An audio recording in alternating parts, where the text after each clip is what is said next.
nouvelle convocation du tribunal de l'actualité. Nous vous savons très nombreux à prendre rendez-vous avec l'actualité tous les matins du lundi au vendredi sur les antennes des médias leaders True TV et Watt FM. Vous le savez, c'est un rendez-vous pour juger les faits majeurs de l'actualité d'ici et d'ailleurs. Une émission que vous pouvez d'ailleurs suivre sur nos plateformes Facebook et YouTube. Je suis Adam Scalet Ouedraogo, président de ce tribunal. Mesdames, Messieurs, bonjour. Bonjour, Messieurs les juges. Bernard Bougman, Geoffroy Vaha. Bonjour, président Ouedraogo. Bonjour, juge Vaha. Bonjour, madame, monsieur. Bonjour, juge Bougman. Bonjour, président. Bonjour, auditeurs et téléspectateurs. Cela fait bientôt un mois que le Burkina Faso est dirigé par de nouvelles autorités sous la bannière du MPSR, Mouvement pour la sauvegarde et la restauration. Un changement opéré après un coup d'État dans un contexte marqué par une crise sécuritaire sans précédent. Les lignes ont-elles bougé depuis la prise du pouvoir par les militaires? Les réformes annoncées concernant l'emploi des volontaires pour la défense de la patrie sont-elles en marche? Ces questions seront au cœur de la présente convocation. Et à la barre ce matin, nous avons Ali Nana. Bonjour et bienvenue. Bonjour président Khaled, bonjour juge Vaha et Bernard Bougman. Bonjour. Alors je précise que vous êtes le coordonnateur du mouvement de la résistance populaire. Je l'ai dit, avec vous nous allons parler de la situation sécuritaire et aujourd'hui ce qui se présente comme défi pour les nouvelles autorités. Mais avant, nous allons ouvrir la première fenêtre de cette émission, les avant-propos.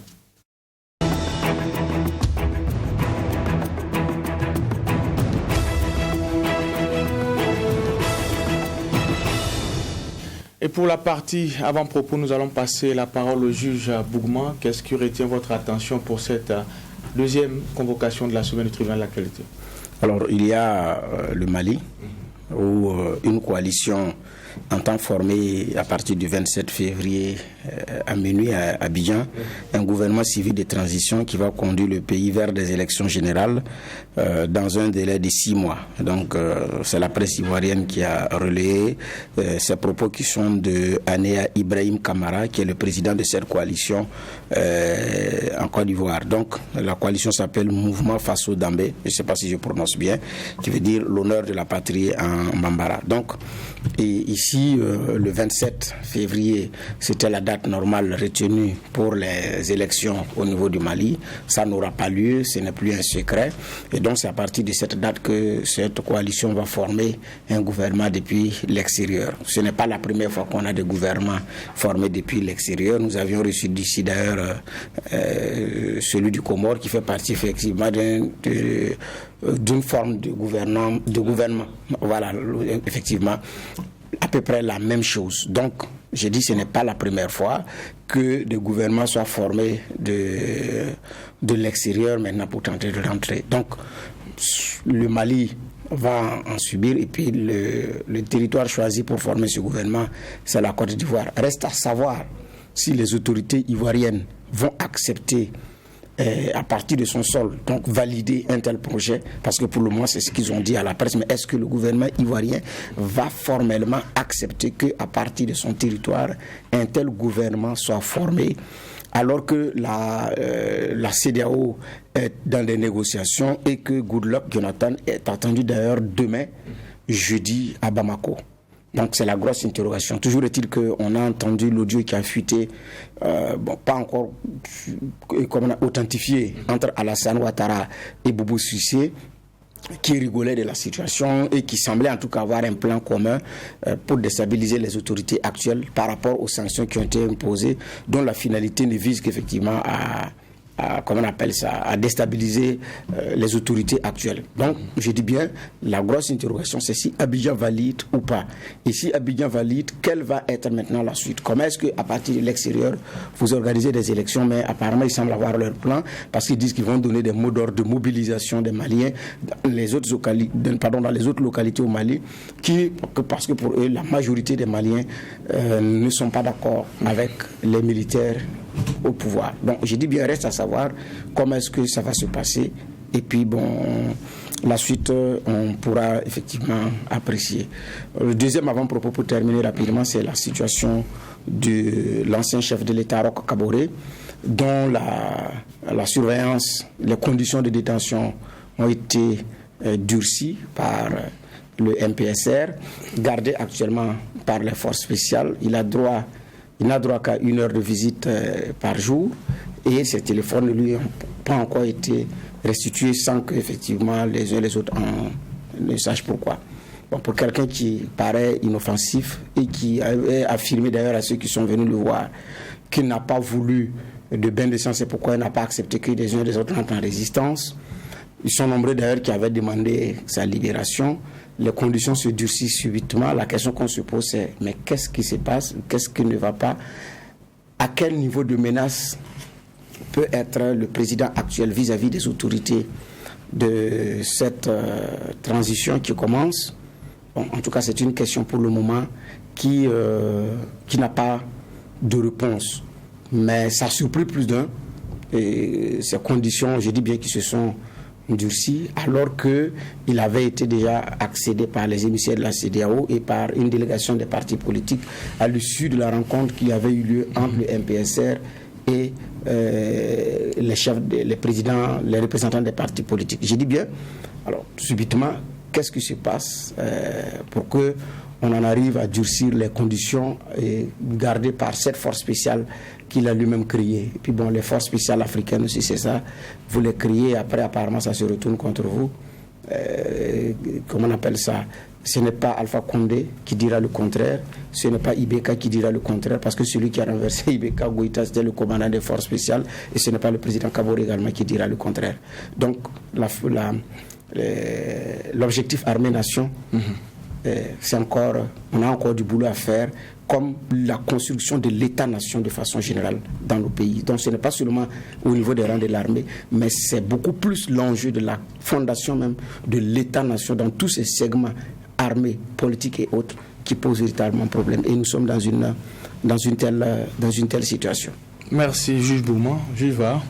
Oui, merci Président. Mon avant-propos va concerner une situation qui commence à préoccuper tout le monde. C'est la disparition d'enfants.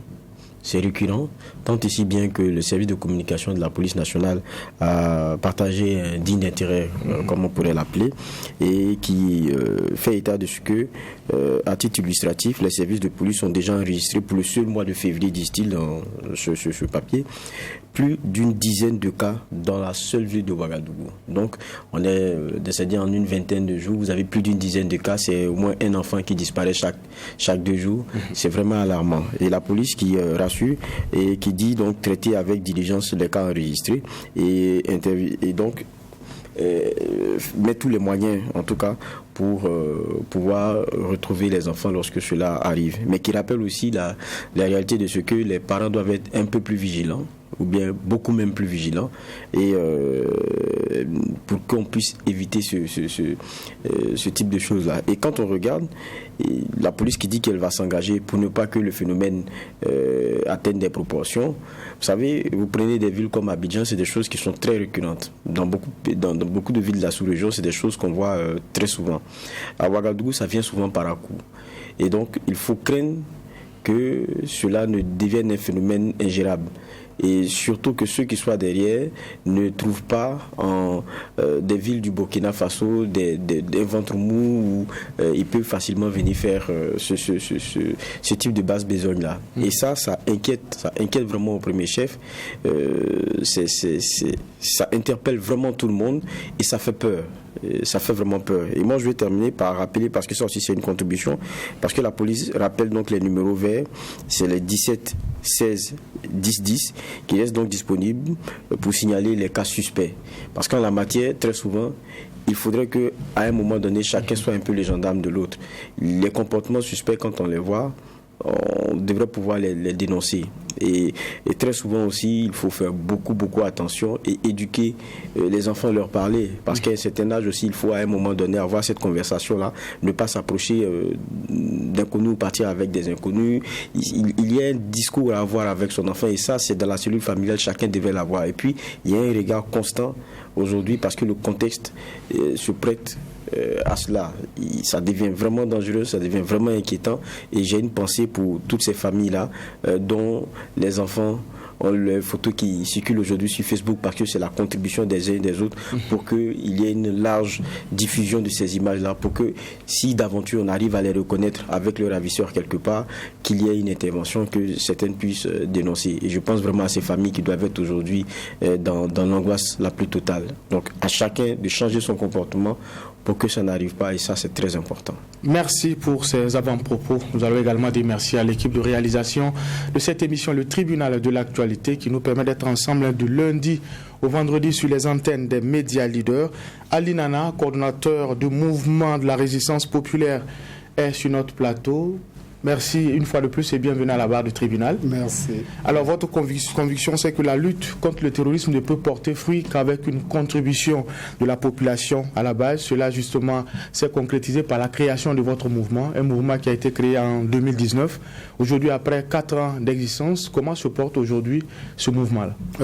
Avant de répondre à votre question, permettez-moi au nom du mouvement pour la résistance populaire, au nom de l'ensemble des patriotes du Burkina Faso, de nos forces de défense et de sécurité, m'incliner devant la mémoire de tous ceux qui sont tombés sous les balles assassines depuis bientôt 7 ans au Burkina Faso. Effectivement, à l'image de la résistance populaire algérienne, à l'image de la résistance vietnamienne, sierra-léonaise et autres, nous avons voulu, effectivement, à travers ce mouvement, et au regard de la situation sécuritaire de notre pays et selon la donne sécuritaire de l'heure sur le terrain, apporter une contribution énorme, à savoir faire le constat qu'il est pratiquement impossible pour nos forces armées de défendre l'intégrité territoriale en elle seule.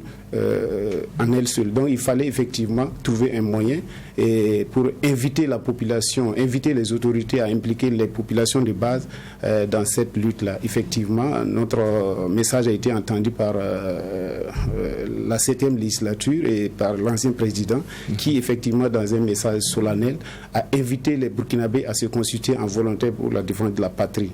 Chose faite, l'une des rares fois, cette loi a été adoptée à l'Assemblée nationale à l'unanimité par l'ensemble des composantes politiques du moment. Cela nous a effectivement donné de l'espoir. Malheureusement, après l'adoption de cette loi-là, les mesures d'accompagnement qui ont été prévues dans cette loi n'ont pas été appliquées à la lettre, si bien qu'à un certain moment, nous nous sentions effectivement trahis, abandonnés et vendus par les décideurs politiques, en ce sens que depuis la création des volontaires pour la défense de la patrie, VDP, ils se sont mis au premier plan, au front, dans le cadre de la lutte contre le terrorisme, si bien que nous enregistrons aujourd'hui près de 400 VDP qui sont tombés. Et ce qui est condamnable, ces VDP sont majoritairement tombés du fait de manque de moyens sur le terrain. Il y a la volonté, il y a la mobilisation, il y a une adhésion populaire à cette idée. Malheureusement, le politique ou le militaire, effectivement, n'a pas pu effectivement faire l'essentiel. Impliquer ces VDP-là, les former, les doter de moyens conséquents dans le cadre de la lutte contre le terrorisme. Alors, M. Nana, vous êtes en treillis, c'est tout un symbole. Alors, selon vous, comment doit se faire cet engagement-là? Est-ce que tous les Burkinabés doivent prendre les armes ou bien la création des VDP seul suffit aujourd'hui? Quel est le sens que vous mettez dans l'engagement aujourd'hui en parlant de résistance politique? Notre conclusion est unique. Il faut généraliser cette guerre. Il faut une implication forte de cette population dans la lutte contre le terrorisme. Il faut populariser cette guerre. Il faut armer les populations. Les forces de défense et de sécurité, je le rappelle, ne pourront pas en elles seules vaincre ces fléaux-là. Il faut une implication. Les populations sont disposées et disponibles pour accompagner nos forces de défense et de sécurité. Donc il faut effectivement que les populations burkinabées s'impliquent davantage et qu'ils soient dotés de moyens conséquents dans la lutte, dans le cadre de la lutte contre ce terrorisme. Monsieur les juges, juge va. D'accord. Quand on regarde, il y a de nouvelles autorités, rappelez tout à l'heure le président du tribunal. Il y a aussi des dynamiques nouvelles en termes de recomposition. Avant, on avait un COIA qui était donc qui s'occupait de l'opérationnel interarmé. Aujourd'hui, c'est celui du théâtre national. Donc, on a l'impression que ce n'est pas seulement que les FDS on a l'impression qu'il y a la prise en compte aussi des groupements que vous êtes, VDP et autres. Est-ce que ça vous rassure? Ça nous rassure parce que ça fait partie de nos propositions depuis bientôt 3 ans. Nous avons demandé, parce que si vous avez remarqué, dans la majorité des échecs de nos opérations sur le terrain, c'est du fait de la communication et de la promptitude en matière d'attaque ou de réplique. Et effectivement, une situation qui se produit par exemple à Falaguntu, une attaque qui est en train de se préparer, les gens donnent l'information à qui de droit, et ceux à qui on a donné l'information doivent ensuite recueillir les avis d'autres personnes tapis dans l'ombre à Ouagadougou, encore pour effectivement, pendant que ces gens sont en train d'attaquer, il faut recevoir l'autorisation ou bien la permission d'une autorité quelconque, militaire ou politique, pour effectivement faire l'opération sur le terrain. Nous avons trouvé que cela effectivement dénote du manque de professionnalisme dans ce combat-là. Donc dès lors que le MPSR a créé ce commandement des opérations du théâtre national, nous avons salué à juste titre effectivement cette décision qui va une fois de plus opérationnaliser nos forces de défense et de sécurité et nos VDP sur le terrain. Une attaque qui se produit, on n'aura plus besoin d'attendre que le camp Sangoulé ou le camp Babassi donne son ordre pour que la réplique soit assurée. Et immédiatement, on dit que le commandant en chef est rattaché à la présidence du Faso. Donc cela est un pas très significatif dans le cadre de la lutte contre le terrorisme. Et cela, nous l'avons salué à sa juste valeur.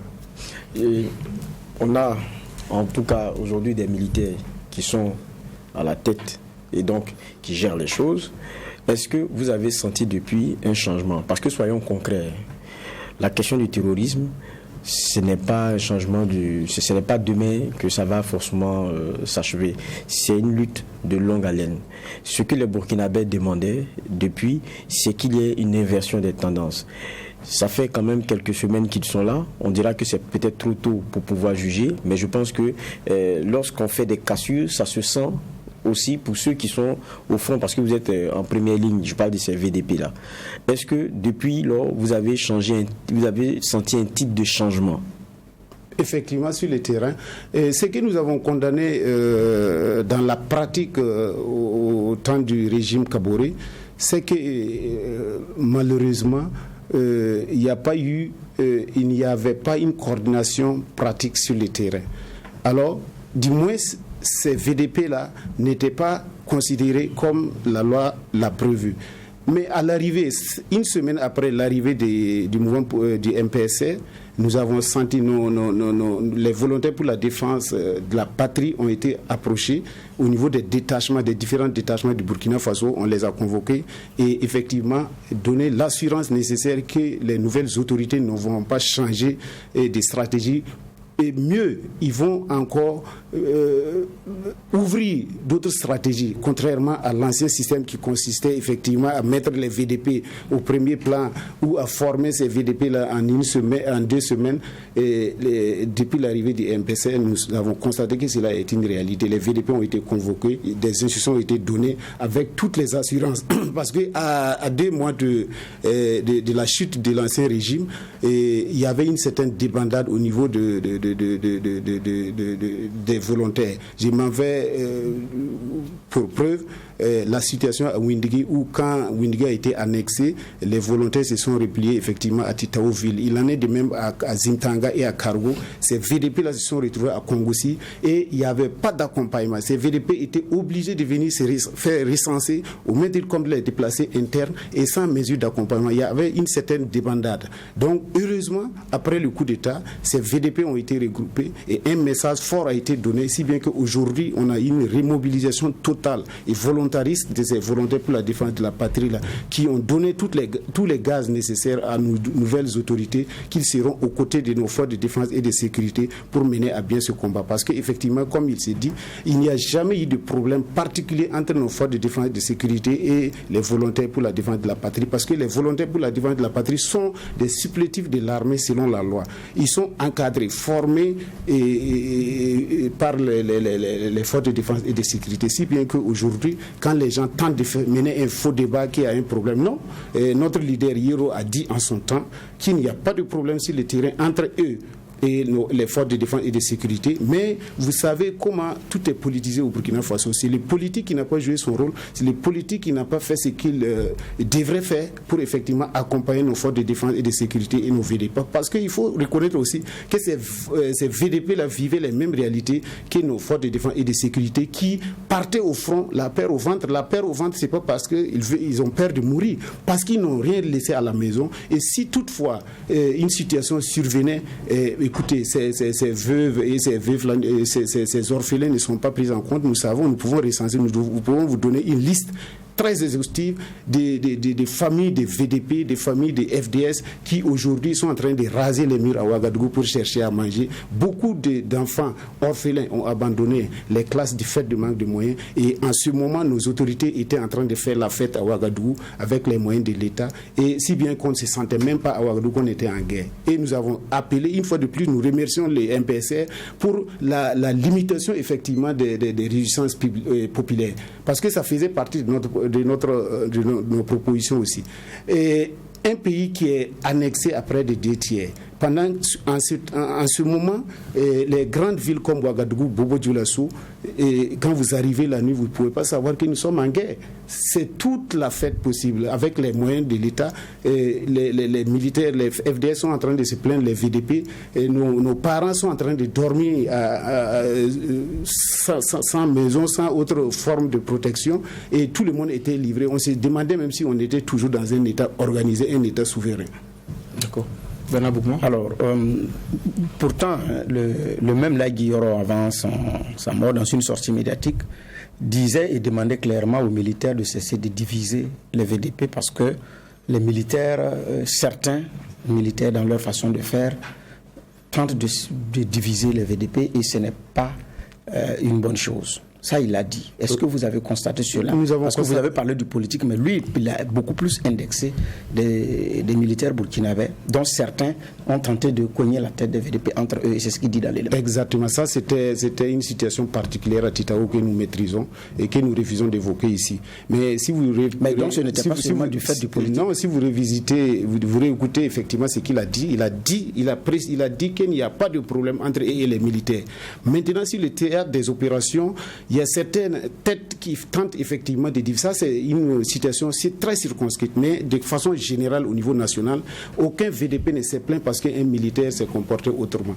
Mais le cas de Titao, c'est un cas très exceptionnel que nous gardons pour effectivement. Mais je puisse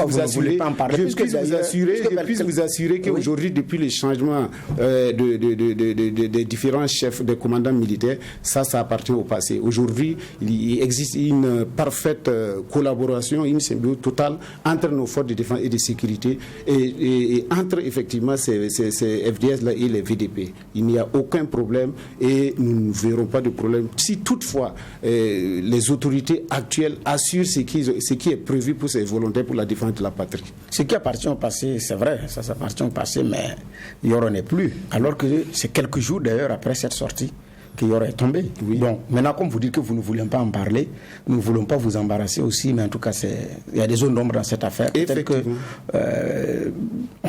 en saura davantage. Ça m'étonne de vous que vous ne voulez pas en parler, parce que les VDP, vous les avez portés, vous avez même porté le combat avant même la création officielle. Donc, s'il y a des problèmes que vous ne voulez pas évoquer, je ne sais pas pour quelle raison. Mais non, c'est pour des raisons sécuritaires. On ne peut pas tout étaler ici, mais sachez que au décès de Yoro, les 2 premières heures qui ont suivi, nous étions les premiers, le mouvement pour la résistance populaire, à demander à l'ex-président du Faso d'instruire une commission spécifique pour effectivement lever ces zones d'ombre là dans le cadre du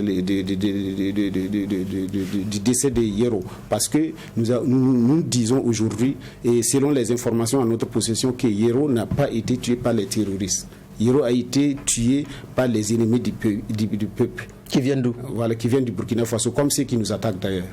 Alors, est-ce que vous pouvez là, il faut des précisions. Quand vous dites qu'il n'a pas été tué par les terroristes et qu'il a été tué par les ennemis de notre peuple, qui sont en interne, oui. Non, on ne peut pas vous laisser partir comme ça. Interne dans quel corps? Il faut nous dire la vérité. Je suis désolé de ne pouvoir pas répondre à vos questions. Donc on avait appris que c'était lors d'une opération sur le terrain, donc c'était face à des terroristes. C'est quoi? Il y a eu des renseignements qui ont été donnés pour le fragiliser, ou bien il est tombé dans une embuscade par des personnes. Il a été livré. C'est ce que je puisse vous dire. Qui l'a livré? Les ennemis du peuple. Qui sont-ils? De l'intérieur. De l'intérieur. Militaire? Je m'abstiens. VDP? Je m'abstiens. D'accord, nous sommes au tribunal de l'actualité. Okay. Alors, c'est vrai que je n'ai pas encore fini avec ma série de questions. Ok, ben allez-y, juste voilà. Dans le même temps, des Burkinabés également, on dit que les VDP sont des miliciens. Oh, ça c'est ce qui, de toute façon, quand nous lancions le mouvement au Congo aussi, une certaine classe politique a dit que non, les MPP voulaient ériger une milice, voici, il y aurait un risque de guerre civile au Burkina Faso. Mais cette même classe politique, les gens ont adopté à l'Assemblée nationale l'unanimité. Ils ont compris, au regard de l'histoire de beaucoup de pays qui ont vécu cette situation, aujourd'hui, il serait utopique pour un Burkinabé responsable, patriote, de penser que seuls les militaires peuvent remporter cette guerre-là. Il est pratiquement impossible, il n'est même pas imaginable de penser que ces militaires seuls, au regard de la situation des moyens à notre possession, au regard de leurs effectifs, puissent effectivement en elles seules mener ce combat-là sans la population. D'où effectivement l'interpellation solennelle de ces mouvements pour la résistance populaire-là, de créer toutes les conditions pour une implication populaire des populations dans le cadre de la lutte contre le terrorisme. Ce que vous dites, c'est bien, mais nous on veut être rassurés.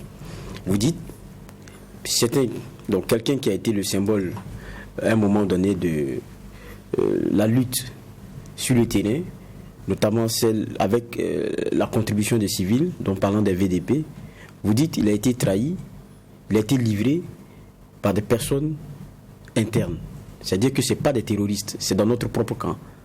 Maintenant, vous nous prêchez que depuis l'arrivée du MPSR, tout va bien. Non, je n'ai pas dit que tout va bien. Non, j'ai dit qu'il y a eu une rencontre avec les volontaires pour la défense de la patrie. Des gaz ont été donnés à ces VDP-là de continuer la lutte. Même le changement de régime, le changement de supérieur hiérarchique de ces VDP-là, à savoir les chefs de commandement. Il y avait un problème avec les anciens, là. Qui avait les problèmes? Je demande s'il y avait des problèmes. Non, il y avait des problèmes parce qu'effectivement, nous, l'ancienne hiérarchie, des militaires. Non, l'ancien régime, j'ai dit l'ancien régime. Si vous avez remarqué au premier discours, quand ça chauffait pour l'ex-président du Faso, Roch-Marc Christian Kabore, il a fait un discours solennel où il dit qu'il va revoir la doctrine des VDP. Et nous avons applaudi. 2 mois après, 1 mois, 2 mois, 3 mois, jusqu'à sa chute, rien n'est fait pour ces volontaires. Et dans tous les discours du président du Faso, effectivement, le cas des volontaires est venu. Et si vous avez remarqué, au premier discours solennel de Henri-Paul Damiba, effectivement, la question des VDP encore est venue. Ça veut dire quoi? Ça veut dire que ces nouvelles autorités-là sont conscientes qu'elles ne peuvent pas remporter cette guerre-là sans l'implication de ces populations. D'où la nécessité, effectivement, de revoir toute l'organisation ou de réviser même la loi et de prendre un certain nombre d'éléments parce qu'effectivement la situation sécuritaire elle est très évolutive et insaisissable au Burkina Faso. Je reviens toujours sur le déroulé de mes questions. Moi j'ai dit la confiance c'est quelque chose de primordial. Hein. Au front, si celui qui est à votre gauche, à votre droite et derrière et celui que vous appelez loin, vous n'avez pas confiance, ça veut dire que c'est problématique. La confiance est revenue. Non, la confiance est revenue. Donc les ennemis en interne, là, vous les connaissez, vous les avez mis dehors alors?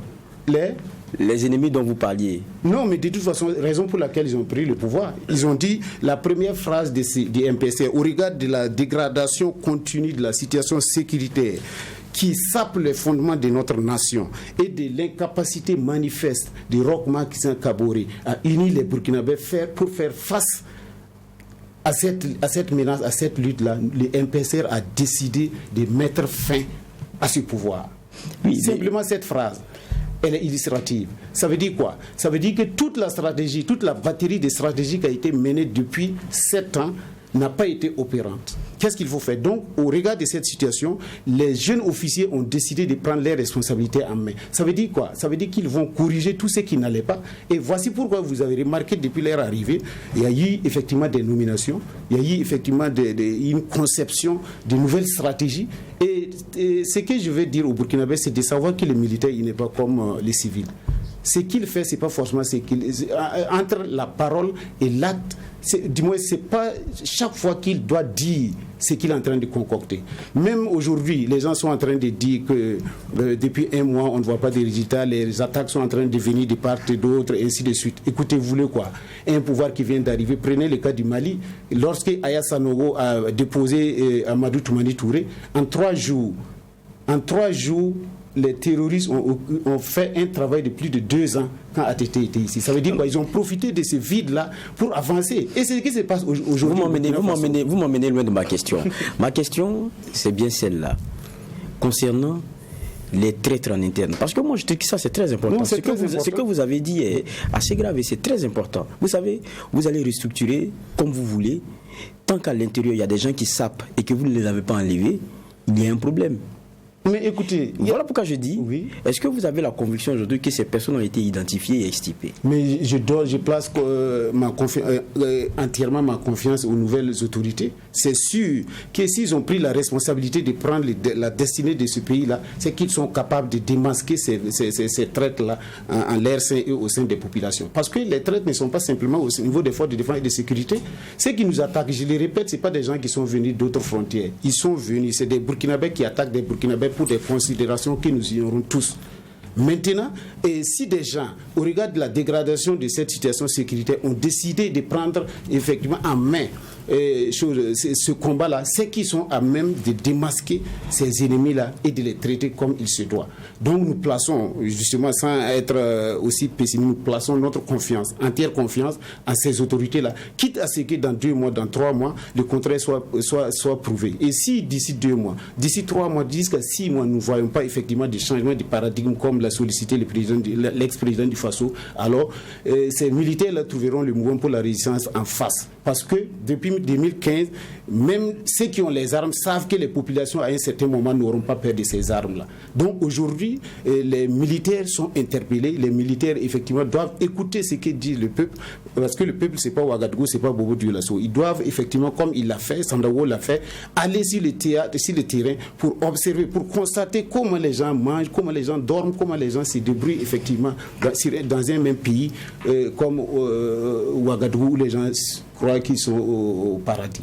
Alors, je suis vraiment admiratif de votre enthousiasme, excusez-moi le terme débordant, mais avant d'ailleurs que Yoro ne tombe, quelques 2 ou 3 semaines avant, il y a eu aussi ce chef de VDP qui était blessé et qui a perdu 14 hommes, qui a été soigné à Ouagadougou et qui est reparti. Mais quand on explique le schéma de l'attaque qui a eu lieu, tous semblaient croire que ce dernier aussi avait été livré. Est-ce que la lumière a été faite, M. Nana? Non, mais justement, ça rentre dans le cadre de la même préoccupation. Laquelle? Nous avons dit le besoin de la lumière, de lumière sur ces morts-là, parce que ce n'est pas à Titao seulement, c'est un peu partout. Même si non, je parle de ce dernier-là. Je parle de lui et de ces hommes, parce que c'est à peu près la même chose, dans les mêmes conditions que Yoro est tombé. C'est à peu près dans les mêmes conditions. Lui, il a eu plus de chance que Yoro, blessé et soigné à Ouagadougou, mais il a perdu 14 de ses hommes. Mais quand on explique comment est-ce que l'attaque est survenue et que certains de l'armée avaient été incriminés à tort ou à raison, vous qui êtes très proche des VDP, je voudrais savoir si vous avez aussi ces nouvelles et comment est-ce que ça s'est passé. Nous avons les nouvelles. Et qu'est-ce qui s'est passé pour travailler ici? Et chez lui, qu'est-ce qui s'est passé? Non, on ne peut pas. C'est aussi le fait des ennemis internes? Naturellement, je vous ai dit que dans cette guerre-là, il y a beaucoup de non-dits. Maintenant, question. Mais les ennemis internes, pour ces cas-là, au moins. Est-ce qu'ils ont été extirpés? Non, mais nous allons discuter avec les nouvelles autorités pour effectivement aller dans le sens de la clarification. Mais justement, c'est parce que vous n'avez pas encore cette clarification. Non, mais nous attendons que tout soit mis en place. Aujourd'hui, on va discuter avec qui? Allez voir le chef d'état-major David Cabré qui est en train de manager, d'installer ces hommes. On va discuter avec qui? Nous attendons, comme tous les Burkinabés aujourd'hui, que le gouvernement soit mis en place et que nous ayons des interlocuteurs privilégiés pour pouvoir effectivement prendre langue avec ces autorités-là et mener les débats comme il se doit, dans le sens effectivement de la clarification de certains assassinats que nous avons dénoncés et que nous continuons de dénoncer. Mais monsieur Nana, mais pour ces cas-là qu'on a cités, vous dites il y a eu trahison. Ça veut dire que vous êtes convaincu de la chose. Je me dis que minimum vous avez des noms, vous savez comment ça s'est passé, vous savez à quel moment, qui a intervenu pour que à un moment donné ces personnes soient trahies et se retrouvent dans des situations où après il y a mort d'homme. Oui, mais les noms là, on ne vous demande pas, vous n'allez même pas nous donner, sinon on est convaincus. Mais vous les avez. Mais je laisse ça parce que nous attendons qu'une commission soit mise en place pour clarifier cette situation. Nous avons, c'est pas les deux seuls cas. Hein. Il existe d'autres cas que nous poursuivons, que nous demandons à ce que des lumières soient faites et la lumière soit faite si ces assassinats ou ces tueries-là. Ce n'est pas simplement des VDP. Il y a eu des cas où effectivement des civils aussi ont perdu la vie du fait de la traîtrise de certains Burkinabés, notamment dans l'armée et dans la population civile. Je vous dis que même à Ouagadougou, jusqu'à la présidence du Faso, en son temps, il y avait des complices des terroristes. Cette guerre oui, jusqu'à la présidence du Faso, parce que Seydou Zagré, le directeur du cabinet du président du Faso, a dit que le verre est dans le fruit. Non, mais il n'a pas, le verre est dans le fruit. C'est ce que vous dites. C'est une interprétation. Mais il n'a pas, mais ça veut tout dire. Il n'a pas dit qu'il y a des terroristes à la présidence. Le Burkina Faso est un pays de savane. Mais nous sommes 20 millions d'habitants. 274 200 km². Mais c'est pas trop facile. Il n'y a pas de mer, il n'y a pas de forêt, on se connaît. Juste parce qu'on est maintenant passé à un autre régime, c'est pas trop facile que de venir dire même à la présidence sous Non, mais est-ce que vous, en tant que journaliste, vous ne saviez pas ce qui s'est passé sous le régime Kaboré? Mais dire ce que vous dites là, c'est pas un peu trop facile. Ah non, mais c'est pas facile, mais c'est illustratif, ça prouve toute la difficulté pour l'ex-président du Faso de mener ce combat, où vous avez vu les résultats. 7 ans, encore on a engrangé comme résultat sur le plan de la sécurisation du pays. Alors, aucun village n'a été réinstallé, aucune portion du territoire n'a été reconquise jusqu'à un passé récent. Mais vous voulez que quoi?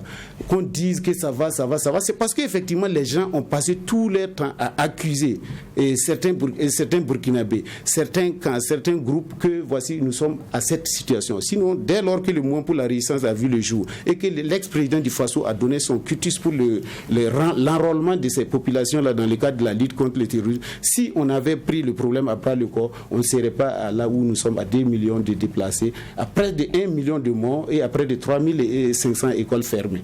Alors, et ça, pour tuer un pays, il faut fermer son administration, il faut fermer ses sources d'éducation telles que l'école. Et c'est ce qui est en train de se passer. Alors, vous parlez de cette situation. Bon, parce que la préoccupation, nous insistons, des traîtres ou des ennemis de la République, de la nation, dans cette affaire, si on est arrivé à ce résultat-là par l'action des traîtres, je pense que vous, en tant que organisation de la société civile qui vous êtes investi dans ce domaine-là, c'était de demander rapidement aux autorités actuelles d'abord d'extirper ces traites-là dans les rangs, parce que c'est beaucoup plus là le problème. C'est ce qu'on est en train de faire. Voilà, mais moi je ne vous ai pas entendu là-dessus. Non, j'ai dit que nous attendons que des interlocuteurs privilégiés, du moins pour la résistance populaire, soient installés pour que nous prenions langue avec ces gens-là pour discuter de la faisabilité de la chose. Parce qu'aujourd'hui, il ne suffit pas de bomber sa poitrine pour se lever, aller dans un camp ou bien aller à Kossiam qu'on veut discuter de la mort de Yoro ou d'autres personnes. Président, non, il faut qu'il y ait un interlocuteur privilégié. Permettez-moi de dire à M. Nana que l'interlocuteur privilégié d'ailleurs c'est le lieutenant-colonel Damiba. Pourquoi? Il a commandé Dori, il a commandé Wayugia, il a commandé à l'Est. Il était patron du 30e GECAS avant d'être patron de la 3e région militaire. Il connaît le terrain, il connaît les hommes. Par rapport à ce que vous avez comme offre, en attendant qu'un gouvernement formel soit mis en place, je ne pense même pas que dans cette situation, j'arrive. Il y a meilleur interlocuteur d'ailleurs que lui. J'arrive. Quand on regarde d'ailleurs les changements au niveau dispositif, vous avez dit qu'il y a eu des changements. Mais les changements, c'est au niveau central. C'est ceux que Roch avait changé qui sont toujours en poste au niveau des régiments d'infanterie armée, des régiments d'infanterie commando. Le changement, jusqu'à présent, c'est au niveau central. Sinon, les autres là, c'est ceux que Roch a changé qui sont toujours en poste. Et même lui, Damiba fait partie des nouveaux changements qui avaient été opérés quand il a pris la 3e région militaire vers en décembre. En décembre, rien qu'en décembre, j'arrive. Le nouveau chef d'état-major général de la gendarmerie nationale, il avait pris l'unité, il avait été nommé il n'y a même pas longtemps, au même moment. Donc ça veut dire que le président Kaboré aussi avait opéré des changements. Peut-être que ce n'était pas opérationnel, je ne sais pas. Mais qui de Evrard Sonda, qui de David Cabré, qui du président que vous ne connaissez pas et que vous ne pouvez pas, dans l'urgence, dire nous avons des informations qui font état de ce que dans les rangs, il y a des ennemis. Et notre combat actuellement, c'est de les extirper. Mais si vous attendez un gouvernement formel, donc on ne sait même pas quand est-ce qu'il va être mis en place. Alors que sur le plan terrain, la lutte piétine, qu'est-ce qu'on fait? Roch Marc Kaboré était le chef suprême des armées. C'était notre interlocuteur privilégié. On ne peut pas laisser le chef d'état-major de l'armée, le ministre de la Défense, le président du Faso pour aller voir un commandant de camp à Dori ou à Gorom pour discuter de la mort des VDP. Aujourd'hui, l'armée est hiérarchisée. Et aujourd'hui, quand vous parlez même de ces changements, entre les changements, les décrets d'installation, du moins de nomination de ces commandants-là et la chute de Roch Marc Kaboré, l'ex-président, ça fait combien de temps? Effectivement, c'est peut-être il y a eu une nomination qui a eu coup d'État. C'est peut-être dans cette volonté de bien faire et de restaurer l'intégrité territoriale du Burkina Faso que ce coup d'État est opéré. Ah oui. Donc ça rentre dans le cadre effectivement de la positivité de ces changements. D'accord. Je rappelle que nous avons comme convoqué aujourd'hui Ali Nana, coordonnateur du mouvement de la résistance populaire. Avec lui, on parle justement de la situation sécuritaire et du mode d'emploi des VDP, les volontaires pour la défense de la patrie. Alors, Geoffroy l'a rappelé tantôt, quand on prend le cas Yoro, ça a été le symbole de la lutte contre le terrorisme au niveau populaire. Aujourd'hui, avec son décès, c'est vrai que les circonstances, on l'a rappelé, sont un peu floues. Est-ce que cela n'a pas impacté l'engagement des VDP sur le terrain? C'est ce que je disais tout de suite, ça a failli impacter, mais Dieu merci, on a pu faire le travail comme il se doit. Sankara a dit, si on tue Sankara, il y a des milliers et des milliers de Sankara qui naissent.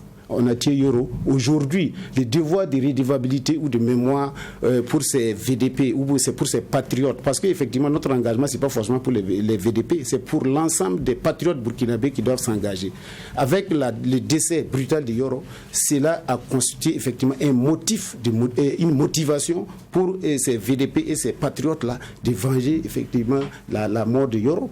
Parce que depuis, comme je l'ai dit, si vous avez remarqué, en décembre, il y a eu toute une vague d'attaques un peu partout où des villages emblématiques comme Zimtanga, comme Namsigia, comme Kargo, comme Windigi, comme Ankuna, effectivement sont tombés. Donc, à la chute de ces villages-là, il y a eu effectivement un temps de relâchement de ces volontaires-là parce qu'effectivement, il fallait sauver les meubles. Il fallait d'abord se trouver un coin de refuge et pouvoir mener ce qu'on appelle maintenant l'offensive en collaboration avec nos forces de défense et de sécurité. Mais Dieu merci, aujourd'hui, ces patriotes-là sont plus que motivés pour continuer la lutte aux côtés de leurs choses. Patrons, les chefs des forces de défense et de sécurité. Donc, vous conviendrez avec moi qu'aujourd'hui, avec la mise en place du gouvernement qui va intervenir d'ici là, vous allez effectivement voir la contribution, si toutefois ces moyens-là sont donnés aux volontaires, là, vous allez voir la contribution ô combien énorme de ces volontaires-là aux côtés des forces de défense et de sécurité dans le cadre de la lutte contre le terrorisme. À un moment donné de votre argumentaire, vous nous disiez qu'il y avait eu un contact avec les nouvelles autorités et qu'elles vous ont rassuré et tout. Elles vous ont rassuré en vous disant quoi? Il y a eu quelle promesse? Non, ils ont dit au VDP de continuer la lutte et qu'ils ne seront pas mis à l'écart et que les moyens seront déployés, la formation sera assurée et qu'entre les forces de défense et de sécurité, il n'y a pas de problème. Ils ont tenu un langage de vérité que nous avons salué. Effectivement, cela a motivé ces VDP-là à pouvoir, et malgré le manque de moyens, à continuer aujourd'hui. Même si vous prenez l'opération Dioral ou c'est quoi qui a eu lieu au centre nord où on a pu prendre près de 800 motos, tricycles, charrettes et autres avec des sacs de riz, des bidons d'huile. C'est en collaboration. Effectivement, cette opération a été menée conjointement avec les VDP. C'est les VDP qui étaient avec les militaires sur le front. Ils ont fait près de 8 jours jusqu'au coup d'État. Et aujourd'hui, ils sont en train de se préparer encore pour mener l'offensive comme il se doit. C'est une opération qui a permis effectivement de sauver un tant soit peu les centres nord. J'ai posé la question parce que ce qui revient souvent, c'est les moyens. Hein. Je pense que nous, on a, à travers des reportages, et c'est encore le moment de vous dire merci parce que vous avez facilité ça. On a pu rentrer dans plusieurs régions du Burkina Faso, être au cœur des choses avec les VDP. La situation n'est pas facile et elle n'était pas facile en tout cas pour eux. Maintenant, pour les moyens, c'est vrai qu'il y a un ministre qui s'est fait éjecter juste pour avoir dit que bon, on les connaît pas, on connaît pas le nombre, on peut pas. Mais alors que tout part par essentiel. Vous savez, quand les moyens ne sont pas énormes, il faut savoir à qui on donne quoi. Et souvent, quand vous ne recensez pas, c'est difficile d'allouer dans la mesure ce qui pourrait être intéressant pour eux. Est-ce qu'aujourd'hui, il y a ce travail-là qui est en train d'être fait, même ne serait-ce que par vous en attendant? Effectivement, cela est une réalité et nous avons déploré effectivement les déclarations de ces ministres-là. Nous avons demandé immédiatement au lendemain de cette déclaration au président du Faso d'enlever, parce qu'on ne peut pas comprendre qu'au moment où des VDP, près de 300 VDP sont en brousse, les ennemis ont pu effectivement les disloquer. Il restait 4 personnes, dont Yoro, qui a fait audio pour s'adresser aux autorités, pour demander l'aide, un ministre de la Sécurité de la République d'un pays en guerre qui sort pour dire pour donner ces déclarations-là. Nous avons condamné ces déclarations. Oui, mais à la fin aussi, il faut qu'on sache combien... Oui, mais aujourd'hui, ça c'est en train de faire. Mais ce que je vais noter, il faut savoir que ce n'est pas les moyens octroyés par l'État qui permettent aux VDP de tenir. D'accord. Les villages se sont organisés, les commerçants, les ressortissants qui sont au niveau national, au niveau international. Ils sont à chacun, les ressortissants de chaque village se retrouvent et à Ouagadougou et à Bobo et hors du Burkina pour effectivement faire des contributions volontaires pour permettre aux volontaires là d'avoir de quoi s'alimenter. Et c'est ça qui fait la force des VDP. Sinon, vous croyez que c'est les 20 000 francs, les 20 000 francs par VDP, d'ailleurs même qui tombent à compte-gouttes, qui peuvent effectivement permettre à ces VDP-là de tenir. Loin s'en faut. Non. Il s'agit effectivement d'un engagement patriotique de l'ensemble des Burkinabés qui contribue à maintenir ces volontaires-là. Parce que, je vais prendre un exemple sur Cargo, une localité très emblématique, le foyer même de la résistance. Les gens se sont organisés avec les fusils, avec les moyens de bord, avant même la constitution des VDP. Et en ce moment, ils avaient près de 60 sacs de riz, il y avait les arachides, il y avait ceci, cela, pour permettre à ces gens de tenir. Mais quand l'État, effectivement, a légalisé ce volontariat-là, les gens ont continué. Et c'est ça qui permet aujourd'hui à l'ensemble des volontaires pour la défense de la patrie de tenir le coup. Sinon, aujourd'hui, quand on faisait, une fois j'étais sur le plateau, en ce moment, nous avons dénoncé une situation où effectivement les chefs d'état-major de l'armée de terre étaient obligés d'animer une émission avec le mouvement pour la résistance populaire pour lever un certain nombre d'équivoques, à savoir pourquoi un certain nombre de primes ont été effectivement promis au VDP, malheureusement qui tombent à contre-gouttes. Ils étaient à près de 8 mois d'arriérés. Et malgré tous ces volontaires-là étaient au premier plan dans le cadre de la lutte. Mais aujourd'hui, nous continuons effectivement ce combat avec les nouvelles autorités pour permettre à ces gens-là, si vous avez appelé les populations patriotiques du moins à s'enrôler aux côtés des forces de défense et de sécurité, si ces populations ont accepté s'engager auprès de nos forces de défense et de sécurité, il va de soi que vous teniez vos engagements, notamment le contenu de la loi sur les VDP. D'accord. Juge Bourma. J'ai un commentaire et une question. Mon commentaire, je ne peux pas dire à M. Nana de changer de posture, mais je constatais une contradiction dans les propos. Roch-Marc Christian Kaboré était le président du Faso, chef suprême des armées, interlocuteur direct. Ce qu'il a dit. Paul-Henri Sandaogo Damiba est président du Faso, il a été investi par notre Conseil constitutionnel, chef suprême des armées, donc c'est aussi un interlocuteur direct. Maintenant qu'on attend qu'un gouvernement soit mis en place pour aller discuter avec ce gouvernement, alors que l'autre c'était l'interlocuteur direct, je sens une contradiction. Mais bref, ils ont leur méthode d'action, c'est leur liberté, moi je respecte. Maintenant, ma question, c'est que ceux qui ne sont pas dans les zones touchées ne peuvent pas être enrôlés comme volontaires pour la défense de la patrie. Il y en a qui font cette demande de pouvoir aussi contribuer à leur façon dans les zones en conflit. Mais comme leurs localités ne sont pas touchées, ce n'est pas autorisé. Avec les nouvelles autorités, est-ce que c'est envisagé? Non, justement, ça c'était le point noir de la stratégie d'enrôlement des VDP. En 2019, quand nous sommes créés à Kongoussi, on a implanté des cellules de veille dans toutes les localités du Burkina Faso, même les zones non infectées. Et aujourd'hui, quand la loi a été adoptée, effectivement, pour la formalisation, c'était tout un problème. Mais nos cellules de veille étaient toujours là pour donner l'information, pour alimenter les renseignements.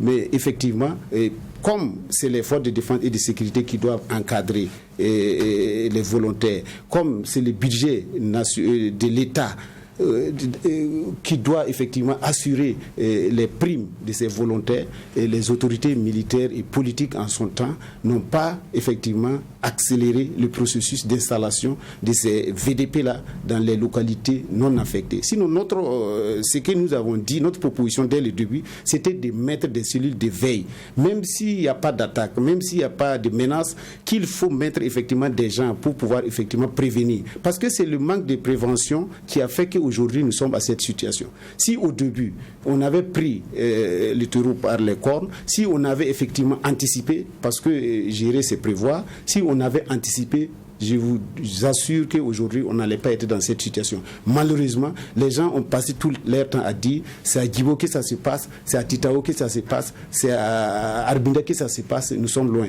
Malheureusement, aujourd'hui, le terrorisme est à nos portes. Et qu'allons-nous faire?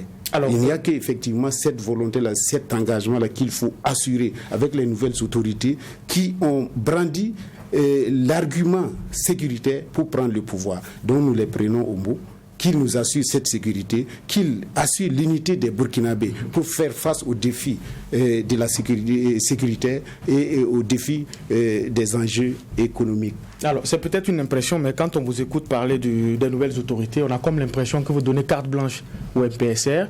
Aujourd'hui, combien de temps, justement, d'attente et d'observation vous donnez avant peut-être de fixer de nouveaux objectifs à ces autorités-là? Non, nous ne donnons pas carte blanche, mais naturellement, nous faisons confiance à toute autorité ou toute personne qui prend l'initiative d'assurer la sécurité des Burkinabés et de leurs biens. Ça, naturellement, nous avons dit sous le Roch Marc Kaboré que nous sommes d'accord, nous partons avec tout groupe, toute personne qui est capable d'assurer la sécurité du peuple burkinabé, nous allons l'accompagner. Nous ne faisons pas d'amalgame entre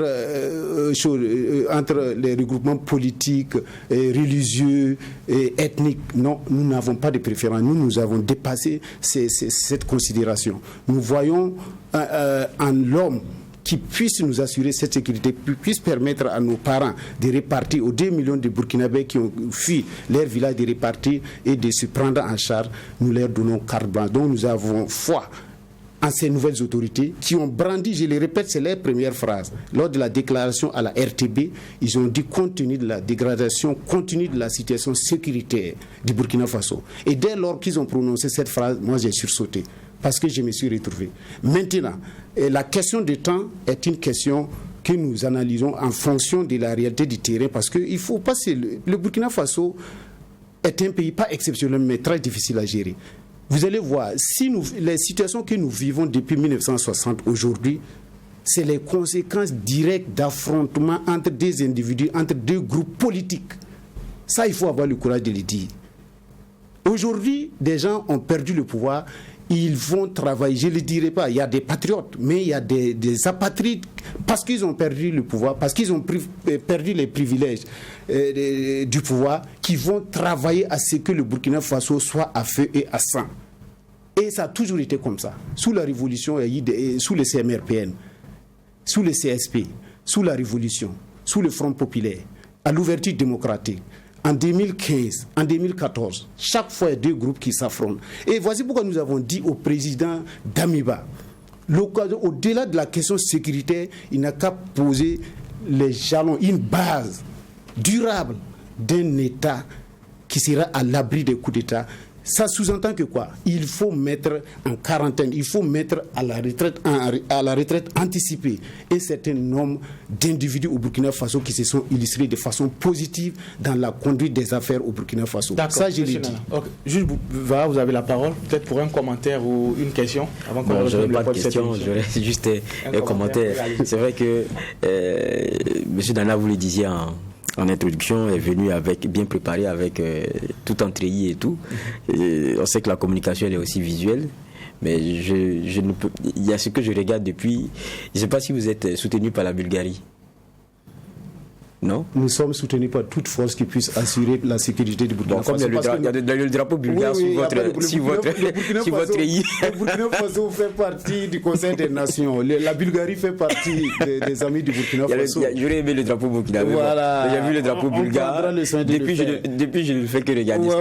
Oui, mais c'est pas grave. C'est pas grave, peu importe. Corrigez ça. Le point sur l'esquive, en tout cas, votre réaction là-dessus. Juge Bougouin, questions ou réactions avant qu'on ne referme le point de cette émission? Non, je n'ai plus de questions. J'ai dit seulement que j'ai senti de la contradiction dans les propos et je suis resté sur ma soif par rapport aux ennemis.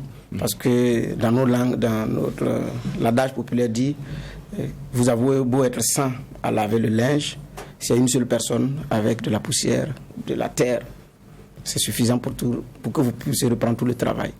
Donc, parce que si effectivement à l'intérieur il y a des gens qui ne sapent et qui ne sont pas exfiltrés, dans ces conditions, ça va être très difficile, même si c'est un militaire qui est à la tête de notre nation. Voilà. Il y a ce Blanc-Seing également qui l'accorde à M. Damiba et à son équipe. Donc on attendra de voir les résultats pour pouvoir juger tout ça. Mais votre dernière phrase est pleine de contradictions. Vous avez dit de mettre au garage tous ceux qui se sont illustrés de façon positive dans la conduite. Négative. C'est pourquoi j'ai dit il y a beaucoup de contradictions. Non, négative. C'est pas une contradiction. C'est un lapsus. Je voulais venir sur ce que Bouma a appelé contradiction. Il ne s'agit pas d'une contradiction. En fait, aujourd'hui, il faut être pragmatique, réaliste. Aujourd'hui, vouloir discuter actuellement, à l'instant T, avec Sandaogo Damiba, sur la question de la mort de Yero et d'autres personnes. Je n'ai pas dit de Yero, je parle des ennemis internes. Oui, des ennemis internes, c'est se lancer dans une aventure périlleuse. Vous savez comment le président du Faso, Damiba, est pris aujourd'hui. Non, ça, moi je le confirme. Même de toute façon, il est pris dans le cadre des consultations, de la rédaction des textes et autres. Aujourd'hui, il serait utopique pour nous de tenter de le croiser pour parler de ces questions. Voilà. Maintenant, c'est une question de pragmatisme. J'ai dit, quand il sera installé, il est installé, quand effectivement tout sera mis en place, effectivement nous allons prendre langue avec les autres. Parce que Roch Marc Christian Kaboré, ça fait 7 ans. Donc pour discuter avec lui, c'était facile. Mais Paul Damiba n'a pas un mois. Damiba n'a pas un mois à la présidence. Donc aujourd'hui, c'est levé gaillardement qu'on veut rencontrer Paul Damiba pour discuter. Mais il y en a qui le font. Non. Si, tu as demandé à le voir. Mais qu'est-ce que nous on a demandé? On ne l'a pas vu. Si on ne l'a pas vu, c'est qu'on ne l'a pas. Vous avez demandé? On a demandé naturellement. D'accord. Ouais. Monsieur Ali Nana, merci d'être passé à la barre du tribunal de l'actualité. La question sécuritaire, c'est une question en tout cas d'enjeu et qui suscite beaucoup de passion. C'est vrai qu'avec vous, on a eu votre part de vérité, votre lecture sur la situation sécuritaire et comment les VDT doivent être en tout cas employés pour beaucoup plus d'efficacité sur le terrain. Merci d'être passé. Merci aussi, monsieur le juge, pour les clés de lecture et les analyses. On se donne rendez-vous pour la même mission demain, c'est-à-dire porter un regard critique sur l'actualité, mais en attendant, rester fidèle au programme des médias leaders, True TV et Watt FM.